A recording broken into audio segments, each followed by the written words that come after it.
Hello, everyone. Wow, this is really explosive. We've got 3 big episodes locked together. We're going to talk about the lockdown files. This is a really big deal. But remember, before we go there, it started all here. Do you remember this? Does anybody else remember this the way I do? You use lockdowns to get people vaccinated. You use lockdowns to get people vaccinated.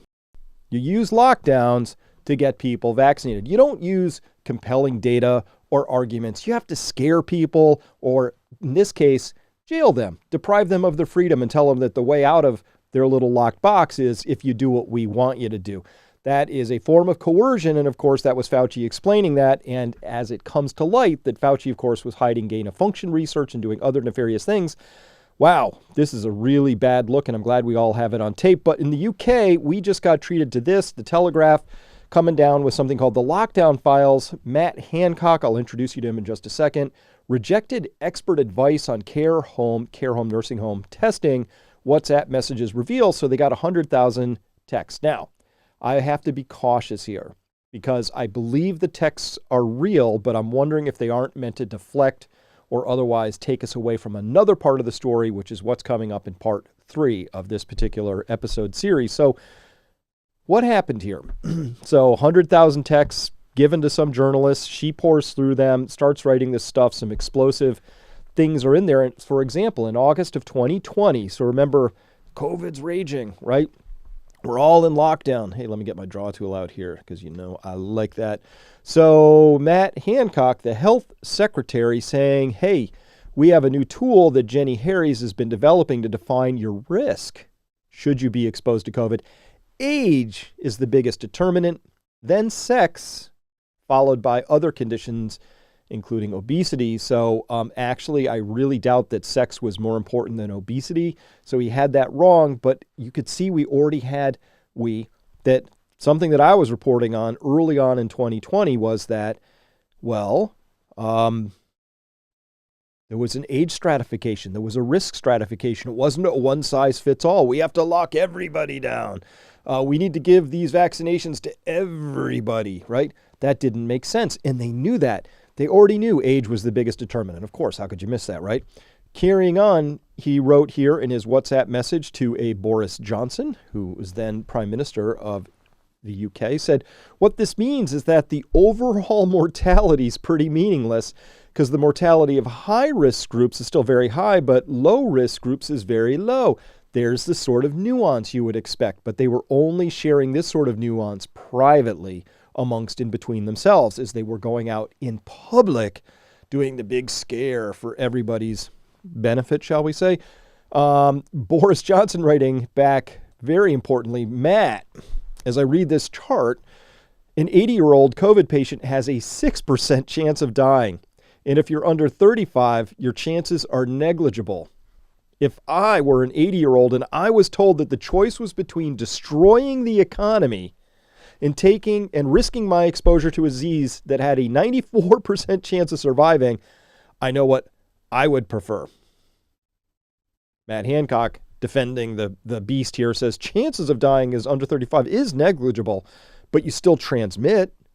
So it's important to let people know their risk. The big challenge is whether it's possible to segment those with the higher risk. Of course it's possible, but they didn't do that. They didn't do any of that. They were having these nuanced conversations and then coming out with their big club saying everybody's got to get locked down. Everybody's the same. They treated everybody the same, especially not just under 35, but once you get under 20, under 15, under 10, the risk just dropped to zero for all practical purposes. So again, we could have had a nuanced conversation that said, listen, everybody under 35, go about your lives. If you happen to have the sniffles or a cough or something, don't go near somebody who seems to be exposed. And then you take your highest, most vulnerable people, risky people, and you protect them. So that would have been possible, right? That's what we could have done. All right, so carrying on with this particular thread, you can see this was the one we ended with up here.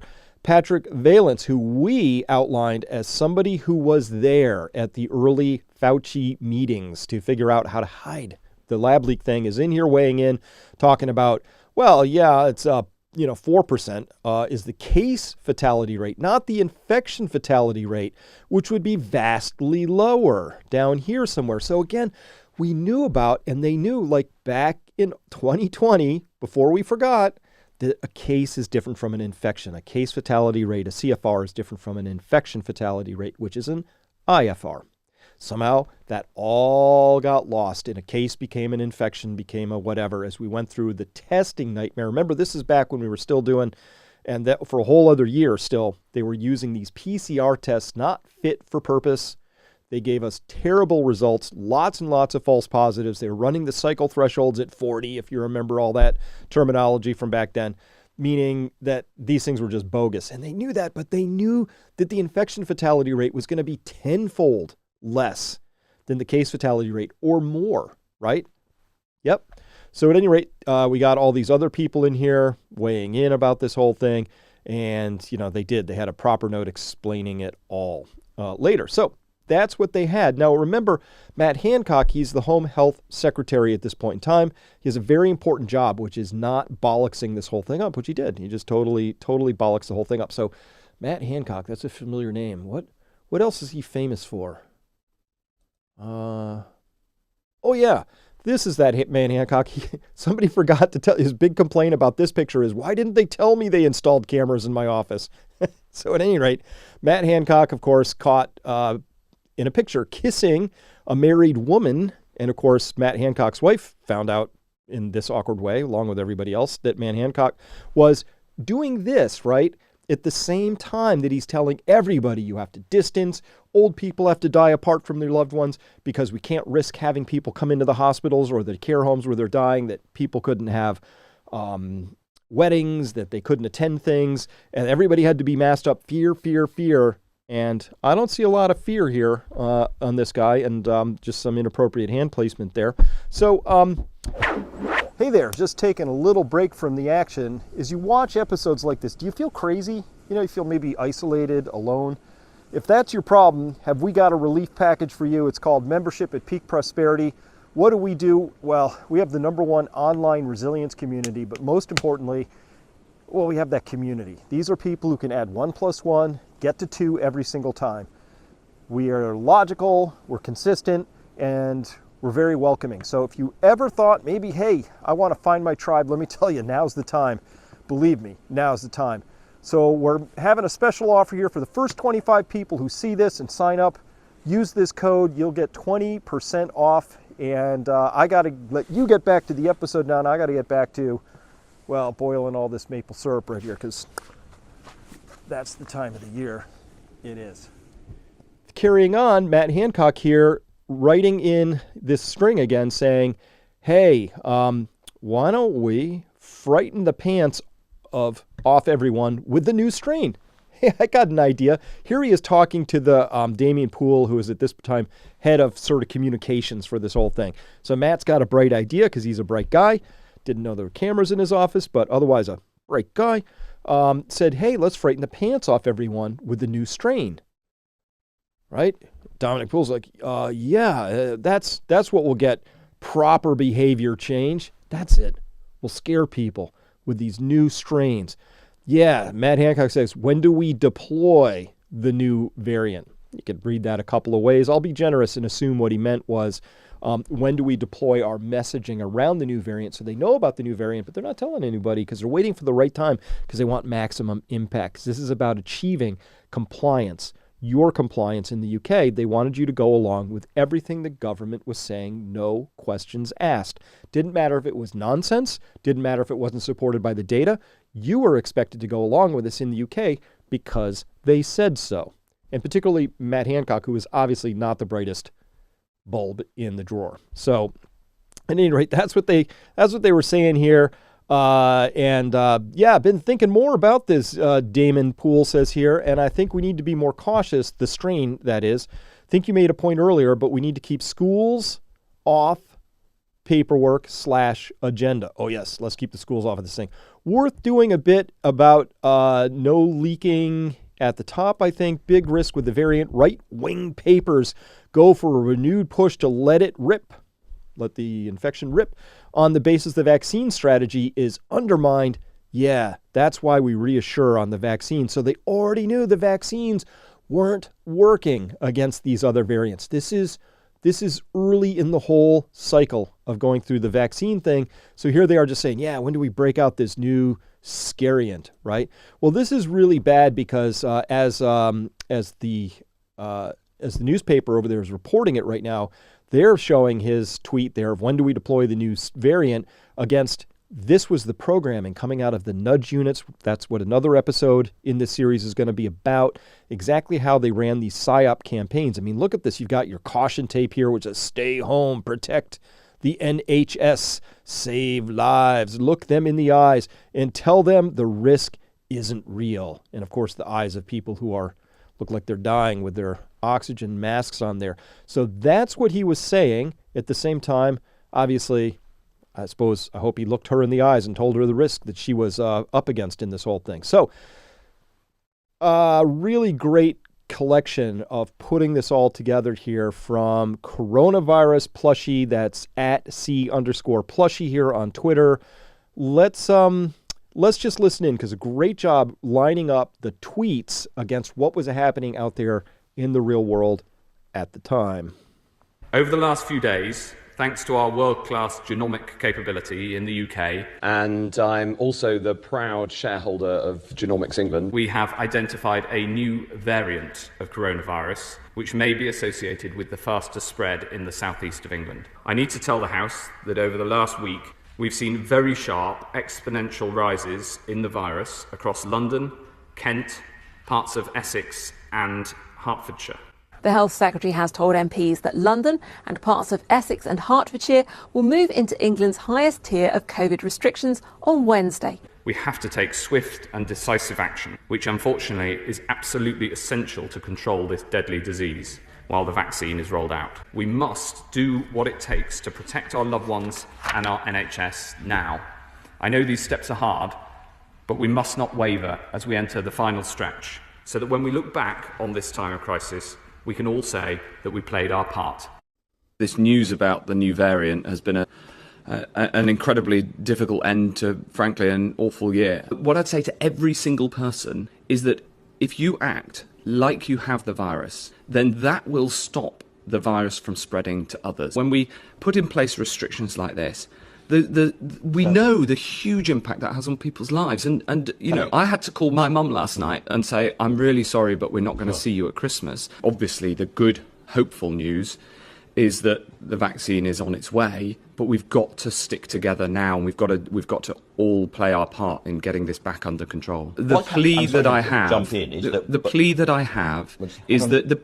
have is that people will play their part, because it's only by acting, all of us, that we can keep this and get this under control. It's been such a tough year for so many people, and there's William Shakespeare putting it so simply for everybody that, we can get on with our lives. I've still got this worry that we can't blow it now, Piers. We've still got to get the vaccine to millions of people, and so we've got to keep sticking by the rules. But it's just, there's so much work gone into this, and I'm really, it makes you proud to be British. Wow. That is really a great job by Coronavirus Plushie putting together a really awful sequence. I mean, this is full stop. This is completely unacceptable behavior. This is jail time, criminal time, fines, all that stuff. By the way, I'll put a lot of money down on the idea that Matt did spend Christmas with his mom. All right? No chance at all that he told her that he couldn't come for that Christmas and stuck to that. Not a chance in the world, because we now know that 10 Downing Street, which is, the equivalent of 1600 Pennsylvania Avenue, but over in England, right, that they were holding parties during that same Christmas cycle. That was a huge scandal and a gate. Listen, here's the story.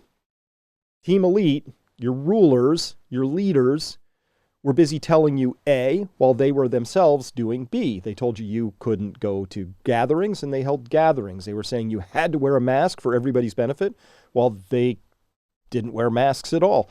They told you that you had to do this, while they didn't do that themselves. Obviously, I mean, that's how this whole thing went. So this whole scandal is really awful, because it shows just the degree of depravity that was actually in line. Now, what was really going on with all of this as we go through it. How bad was it? So here we see, this is Boris Johnson. This is another article in that series, great series. Everybody should read it, in the Telegraph, talking about this. Was one of the other articles. Britain's second lockdown was based on very wrong COVID data, just as Boris Johnson had feared. And so when we look at this, oops, what happened? The Telegraph got this cache of WhatsApp messages here between, of course, Boris Johnson, Professor Sir Chris Whitty, the Chief Medical Officer for England, Sir Patrick Valence, Chief Scientific Advisor. You've heard his name show up here on the program before. And Dominic Cummings, the Prime Minister's Chief Advisor, and Matt Hancock. Okay, and then in one exchange on November 1st of 2020, Mr. Johnson explained he had been on a video conference call with scientists Dr. Raghib Ali and Dr. Carl Hennigan, and he told the WhatsApp group that Dr. Hennigan had said the death modeling you have been shown is already very wrong. So this is these infamous models out of that group. And those that were just used to scare everybody. These models, anytime I hear model now, I just couldn't possibly question that result more quickly.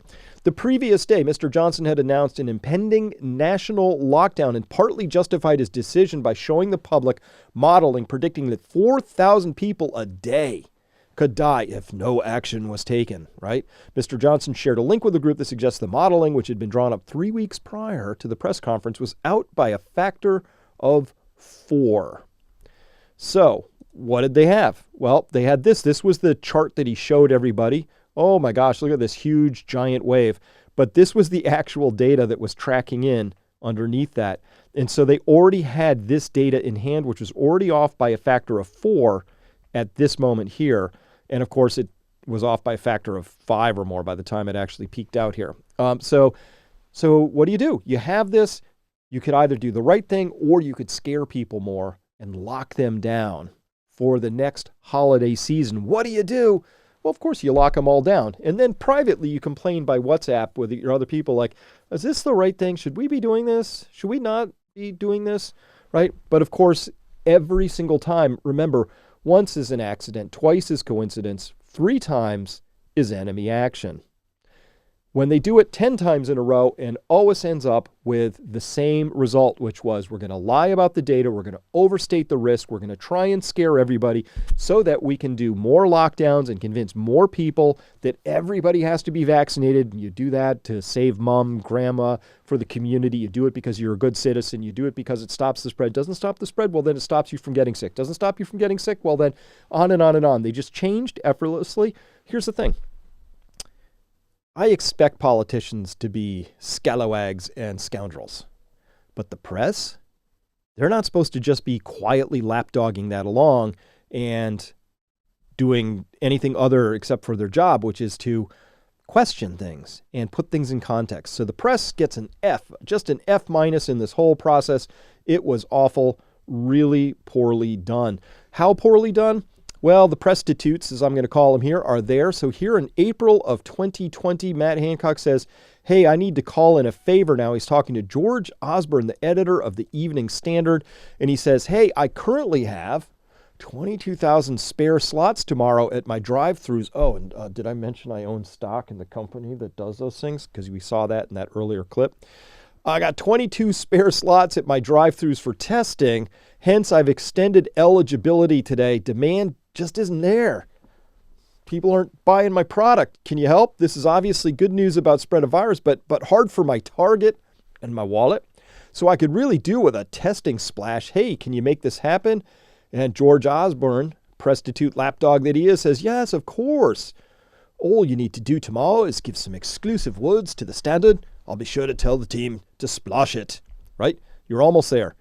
Send me the words by 8 a.m. tomorrow. So, you know me, I'm like, well, that was April 28th. What was the front page of the Evening Standard looking like on April 29th? Sorry, it's a little blurry. Best picture I could find. It says, get virus test to help put London back on its feet, urges Hancock. There it is. Right there on the April 29th issue. And of course, they were right there for all the rest of it.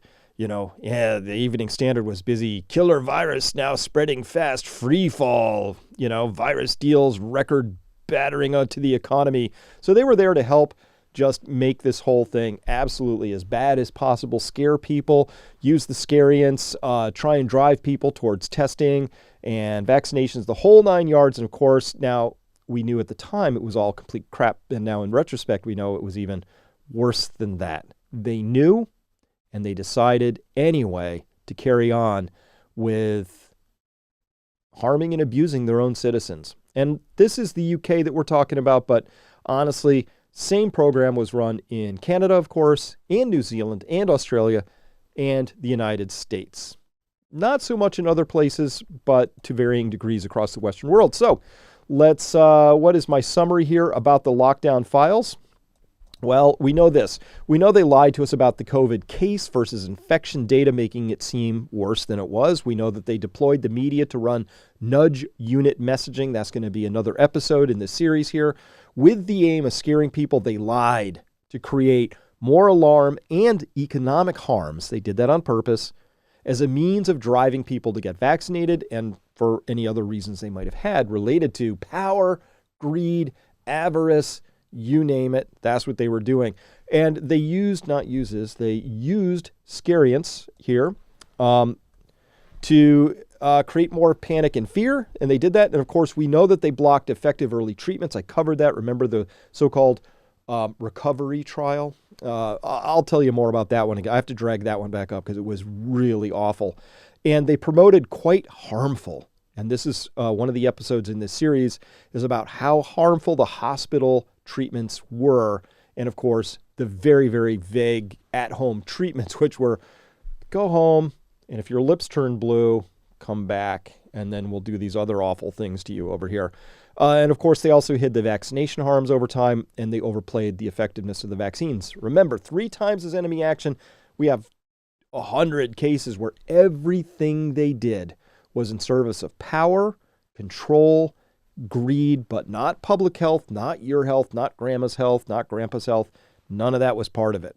So this is really atrocious. Obviously, it's a gigantic scandal. Obviously, we should never trust these people again. Obviously, the institutional and governmental entity damage that happened was extraordinary. Public trust has been destroyed. Trust in the medical system has been destroyed. This is really bad. It's as bad as it looks. So what my message for all of this is, listen, folks, you have to get ready for the idea that nothing's going to change in time to pull us out of this tailspin that we're in. Not just a trust tailspin, that's part of it. But the economic stuff that's about to come down, the energy stuff that's about to come down, the fact that we have food shortages looming, the fact that there's geopolitical tensions, the people in charge couldn't even figure out how to do the right thing for the bulk of their citizens when the opportunity was to either do the right thing or make a couple of bucks for themselves. It's really that bad. It got exposed. There's no way a rational person would think it got fixed because somebody new got elected in and, all the other people just skated off with their fat bank accounts and nothing happened to them. Remember, without truth, there can be no reconciliation. This is part of getting to the truth, but the reconciliation has to have some measure of consequences that have to be part of this. Without consequences for these people, and by which I mean very public consequences, perp walks with the handcuffs, out to the van, off you go, public trials, long criminal conviction and jail time sentencings, right? Without those things happening, nothing changes. So common knowledge is dangerously close. We're getting there.